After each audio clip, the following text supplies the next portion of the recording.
ಬ್ರೇಕ್ನ ನಂತರ ಬೆಂಗಳೂರು ಫಸ್ಟ್ಗೆ ಮತ್ತೆ ಸ್ವಾಗತ. ಹಣ ತಗೊಳ್ಳೋದು ತಗೊಂಡಾಗ್ಬಿಟ್ಟಿತ್ತು. ಆದರೆ ತಗೊಂಡ ನಂತರ ಗೊತ್ತಾಗಿದ್ದು ಲೋಕಾಯುಕ್ತ ಪೊಲೀಸರ ಕೈಲಿ ನಾವು ಟ್ರ್ಯಾಪ್ ಆಗಿದ್ದೀವಿ ಅಂತ. ತಕ್ಷಣ ಆ ಪೊಲೀಸಪ್ಪ ಮಾಡಿದ್ದೇನು ಗೊತ್ತಾ?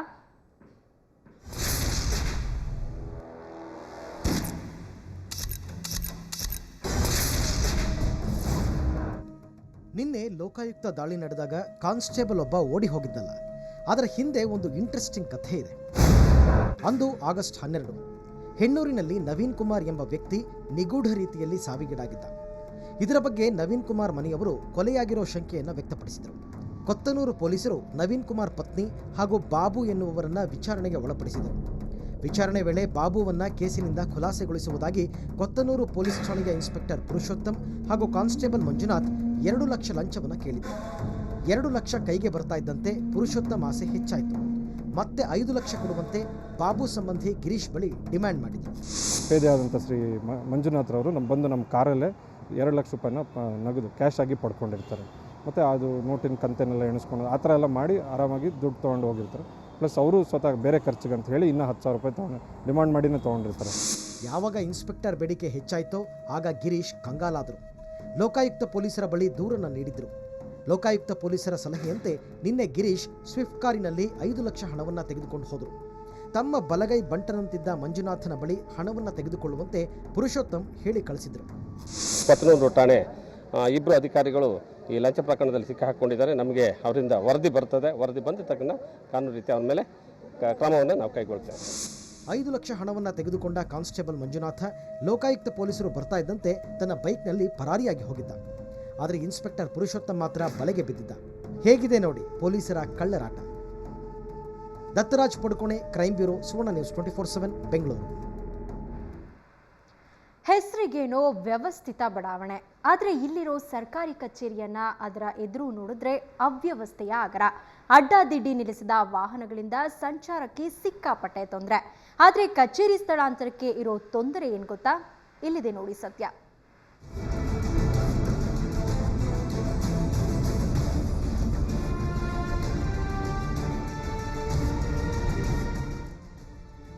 ಇದು ಬೆಂಗಳೂರಿನ ಜಯನಗರದಲ್ಲಿರೋ ಸಬ್ ರಿಜಿಸ್ಟ್ರಾರ್ ಕಚೇರಿ. ರೆಸಿಡೆನ್ಷಿಯಲ್ ಏರಿಯಾದಲ್ಲಿರೋ ಈ ಕಚೇರಿ ಇಲ್ಲಿನ ನಿವಾಸಿಗಳಿಗೆ ಸಖತ್ತು ತೊಂದರೆ ಕೊಡ್ತಿದೆ. ಇಲ್ಲಿಗೆ ಬರೋ ಜನ ರಸ್ತೆಯಲ್ಲಿ ಅಡ್ಡಾದಿಡ್ಡಿ ವೆಹಿಕಲ್ ಪಾರ್ಕಿಂಗ್ ಮಾಡೋದೇ ಇದಕ್ಕೆ ಕಾರಣ. ಜನರಿಗೆ ಓಡಾಡೋಕ್ಕೂ ಜಾಗ ಇಲ್ಲದಂತಾಗಿದೆ.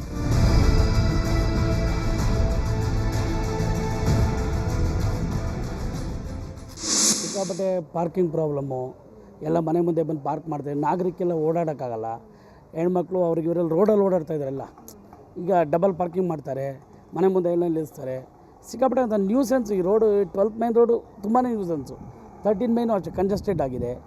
ಫಸ್ಟ್ ಈ ಸಬ್ ರಿಜಿಸ್ಟ್ರ್ ಆಫೀಸ್ ಒಂದು ಶಿಫ್ಟ್ ಮಾಡಿದರೆ ಜನಗಳಿಗೆ ಭಾಳ ಅನುಕೂಲ ಆಗುತ್ತೆ. ಇನ್ನು ಈ ಸಬ್ ರಿಜಿಸ್ಟ್ರಾರ್ ಕಚೇರಿ ಇರೋದು ಒಂದು ಖಾಸಗಿ ಕಟ್ಟಡದಲ್ಲಿ. ಬಾಡಿಗೆ ಏನಿಲ್ಲ ಅಂದರೂ 15ರಿಂದ 20 ಸಾವಿರ ರೂಪಾಯಿ. ಇವೆಲ್ಲ ದುಂದು ವೆಚ್ಚ ಯಾಕೆ ಅಂತ ಪಾಲಿಕೆ ಕಟ್ಟಡವಾದ ಜಯನಗರ ವಾಣಿಜ್ಯ ಸಂಕೀರ್ಣದಲ್ಲಿ ಅವಕಾಶ ಕೊಟ್ಟು ಶಿಫ್ಟ್ ಆಗಿಲ್ಲ. ಇನ್ನು ಈ ಸಬ್ ರಿಜಿಸ್ಟ್ರಾರ್ ಕಚೇರಿ ಸಮಸ್ಯೆ ಸ್ಥಳೀಯ ಶಾಸಕರಿಗೂ ತಲೆಬಿಸಿ ತಂದಿದೆ. ಬಡಾವಣೆಯ ನಿವಾಸಿಗಳು ನನಗೆ ಕಂಪ್ಲೇಂಟ್ ಮಾಡಿದ್ದಾರೆ. ನಾನು ಕೂಡ ಅಧಿಕಾರಿಗಳಿಗೆ ಪತ್ರ ಬರೆದಿದ್ದೇನೆ ಅಂತಾರೆ ಶಾಸಕರು.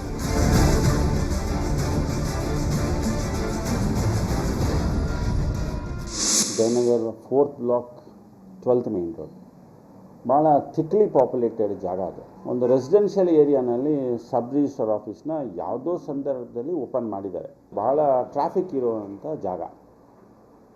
ನನಗೆ ಸತತವಾಗಿ ಆ ರಸ್ತೆಯವರು 4th ಬ್ಲಾಕ್ ವೆಲ್ಫೇರ್ ಅಸೋಸಿಯೇಷನ್ ಎಲ್ಲರೂ ಇದನ್ನು ಯಾವ್ದಾರ ಬೇರೆ ಜಾಗಕ್ಕೆ ಸ್ಥಳಾಂತರಿಸಿ ಅಂತ ನನಗೆ ಭಾಳ ಸತಿ ಹೇಳಿದ್ರು. ಬ್ರೋಕರ್ಗಳು ಕಚೇರಿ ಶಿಫ್ಟ್ ಆಗೋಕೆ ಅಡ್ಡಿಪಡಿಸುತ್ತಿದ್ದಾರಂತೆ. ಸಬ್ ರಿಜಿಸ್ಟ್ರಾರ್ ಕಚೇರಿಯ ಸಿಬ್ಬಂದಿ ಕೂಡ ಬ್ರೋಕರ್ಗಳ ಜೊತೆ ಶಾಮೀಲಾಗಿದ್ದಾರೆ. ಇದೇ ಇಷ್ಟೆಲ್ಲ ಅವಾಂತರಕ್ಕೆ ಕಾರಣವಾಗಿದೆ.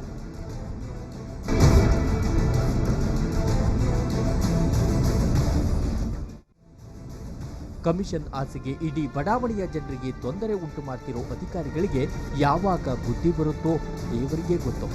ಅಶ್ವಿನಿ, ಸುವರ್ಣ ನ್ಯೂಸ್, ಬೆಂಗಳೂರು. ಇದು ಶ್ರೀವಿದ್ಯಾ ವರ್ಸಸ್ ಹೊಯ್ಸಳ ಕಥೆ.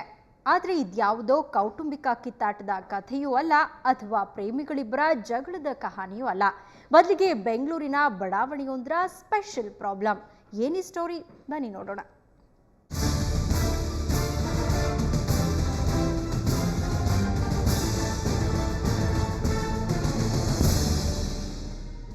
ಇದು ಬೆಂಗಳೂರಿನ ಬನಶಂಕರಿ 3ನೇ ಹಂತದ ಹೊಸಕೆರೆಹಳ್ಳಿ. 7 ವರ್ಷಗಳ ಹಿಂದೆ ಈ ಬಡಾವಣೆಗೆ ಇಲ್ಲಿನ ನೇಬರ್ಹುಡ್ ವಾಚ್ ಕಮಿಟಿ ಅನ್ನೋ ಸಂಘದವರು ಶ್ರೀ ವಿದ್ಯಾನಗರ ಎಂದು ನಾಮಕರಣ ಮಾಡುವುದಾಗಿ ಬಿಬಿಎಂಪಿಗೆ ಪ್ರಸ್ತಾವನೆ ಸಲ್ಲಿಸಿದ್ರು.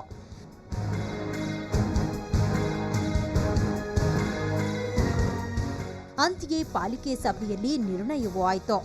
ಇವತ್ತಿನವರೆಗೂ ಈ ಬಡಾವಣೆ ಹೆಸರು ಶ್ರೀ ವಿದ್ಯಾನಗರ ಅಂತಾನೆ ಬಳಕೆಯಲ್ಲಿತ್ತು. ಇಲ್ಲಿನ ಸಾರಿಗೆ ಸಂಕೀರ್ಣಕ್ಕೂ ಅದೇ ಹೆಸರನ್ನ ಇಡಲಾಗಿತ್ತು.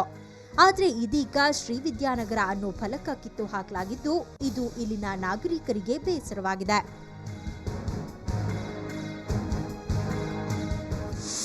ನೂತನವಾಗಿ ಕಟ್ಟಿದ ಬಸ್ ಸ್ಟ್ಯಾಂಡಲ್ಲೂ ಶ್ರೀ ವಿದ್ಯಾನಗರ ಬಸ್ ನಿಲ್ದಾಣ ಅಂತ ಬೋರ್ಡ್ ಹಾಕಿದ್ರು. ಆದರೆ ನಿನ್ನೆ ದಿನ ಆ ಬೋರ್ಡಿನಲ್ಲಿ ಏನೋ ವಿದ್ಯಾನಗರವನ್ನು ತೆಗೆದಿದ್ದಾರೆ. ನಮ್ಮ ಈ ಜಾಗಕ್ಕೆ ಒಂದು ಸ್ಪಷ್ಟವಾದ ನಿರ್ದಿಷ್ಟವಾದ ಹೆಸರು ಬೇಕು ಅಂತ ಹೇಳೋದು ನಮ್ಮ ಇದು. ಆದರೆ ವಿದ್ಯಾನಗರ ಆಲ್ರೆಡಿ ಉಪಯೋಗಿಸೋದ್ರಿಂದ ಇದನ್ನು ಯಾಕೆ ತೆಗೆದಿರೋದು ನಮಗೆ ಒಂದು ಯಕ್ಷ ಪ್ರಶ್ನೆಯಾಗಿ ಉಳ್ಕೊಂಡಿದೆ. ಈ ರೀತಿ ಮಾಡೋದಕ್ಕೆ ಏನಪ್ಪಾ ಕಾರಣ ಅಂತ ಹುಡುಕ್ತಾ ಹೋದ್ರೆ ಸಿಕ್ಕಿದ ಕಾರಣ ಅಂದ್ರೆ ಈ ಬಡಾವಣೆಗೆ ಹೊಯ್ಸಳ ನಗರ ಅಂತ ಹೆಸರಿಡಬೇಕು ಅನ್ನೋ ಹೊಸ ವಾದ. ಈ ಬಡಾವಣೆಯ ಇನ್ನೊಂದು ಕ್ಷೇಮಾಭಿವೃದ್ಧಿ ಸಂಘ ಈ ಲೇಔಟ್ಗೆ ಹೊಯ್ಸಳ ನಗರ ಅಂತ ನಾಮಕರಣ ಮಾಡಬೇಕು ಅಂತ ಪಟ್ಟು ಹಿಡಿದಿದೆ.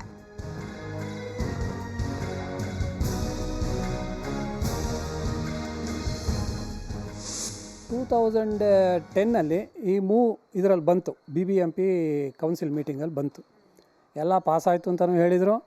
ನಮ್ಮ MLA ಸಾಹೇಬರು ರವಿ ಸುಬ್ರಹ್ಮಣ್ಯಂ ಅವರು ಅದನ್ನು ಮೂವ್ ಮಾಡಿದರು. ನಮಗೆ ಶ್ರೀ ಹೊಯ್ಸಳ ನಗರ ಅಂತ ಇಡಬೇಕು ಅಂತ ನಾವು ಮಾಡಿದ್ವಿ. ಈಗ ಇದ್ದಕ್ಕಿದ್ದಂಗೆ ಹೊಸ ಬಸ್ ಸ್ಟ್ಯಾಂಡ್ ಓಪನ್ ಆಗುವಾಗ ವಿದ್ಯಾನಗರ ಅಂತ ಅಲ್ಲಿ ಬೋರ್ಡ್ ಬರೆದಿದ್ದಾರೆ. ಇದು ಅನಧಿಕೃತವಾದ ನೇಮ್. ಈ ಗೊಂದಲದಿಂದಾಗಿ ಈಗಾಗಲೇ ಉದ್ಘಾಟನೆಗೊಳ್ಳಬೇಕಿದ್ದ ಇಲ್ಲಿನ ಸಾರಿಗೆ ಸಂಕೀರ್ಣ ಉದ್ಘಾಟನೆಯಾಗದೆ ಹಾಗೆ ಉಳಿದಿದೆ. ಈ ಬಗ್ಗೆ ಈ ಹಿಂದೆ ಅಲ್ಲಿನ ಕಾರ್ಪೊರೇಟರ್ ಆಗಿದ್ದ ಇಂದಿನ ಮೇಯರ್ ವೆಂಕಟೇಶ್ ಮೂರ್ತಿ ಅವರನ್ನ ಕೇಳಿದ್ರೆ, ಈಗ ನಾನು ಕಾರ್ಪೊರೇಟರ್ ಆಗಿದ್ದಾಗ ಆ ಭಾಗಕ್ಕೆ ಶ್ರೀ ವಿದ್ಯಾನಗರ ಅಂತ ಇಟ್ಟು ಅಲ್ಲೆಲ್ಲ ನಾಮ ಫಲಕಗಳನ್ನೆಲ್ಲ ಹಾಕಿ ಅಂದಿನಿಂದ ಇಂದಿನವರೆಗೂ ಆ ಭಾಗಕ್ಕೆ ಶ್ರೀ ವಿದ್ಯಾನಗರ ಅಂತ ಉದ್ಘಾಟನೆಗೆ 2-3 ವರ್ಷಗಳಿಂದ ಈ ಹೆಸರಿನ ಕಾರಣದಿಂದ ಅದನ್ನು ಉದ್ಘಾಟನೆ ಆಗೋದ್ರಿಗೆ ವಿಳಂಬ ಆಗ್ತಾ ಇದೆ ಅಂತ ತಿಳಿದು ಬಂದಿದೆ. ಒಟ್ನಲ್ಲಿ 2 ಸಂಘಗಳ ಕಿತ್ತಾಟದಿಂದ ಇಲ್ಲಿನ ಸಾರ್ವಜನಿಕರಿಗೆ ಸಾರಿಗೆ ಸಂಕೀರ್ಣ ಲಭ್ಯವಾಗಿದೆ. ಈಗಲಾದರೂ ಈ 2 ಕ್ಷೇಮಾಭಿವೃದ್ಧಿ ಸಂಘಗಳು ತಮ್ಮ ಪ್ರತಿಷ್ಠೆಯನ್ನ ಬಿಟ್ಟು ಶ್ರೀವಿದ್ಯನಾದ್ರೂ ಇರಲಿ ಹೊಯ್ಸಳನಾದ್ರೂ ಬರಲಿ ಅಂತ ಸಾರಿಗೆ ಸಂಕೀರ್ಣದ ಉದ್ಘಾಟನೆಗೆ ಅನುವು ಮಾಡಿಕೊಟ್ರೆ ಒಳ್ಳೆಯದು. ಅಷ್ಟಕ್ಕೂ ಹೆಸರಲ್ಲೇನಿದೆ ಸ್ವಾಮಿ.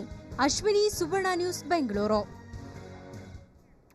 ಈಗ ಒಂದು ಬ್ರೇಕ್ನ ನಂತರ ಬೆಂಗಳೂರು ಫಸ್ಟ್ ಮತ್ತೆ ಮುಂದುವರಿಯುತ್ತೆ.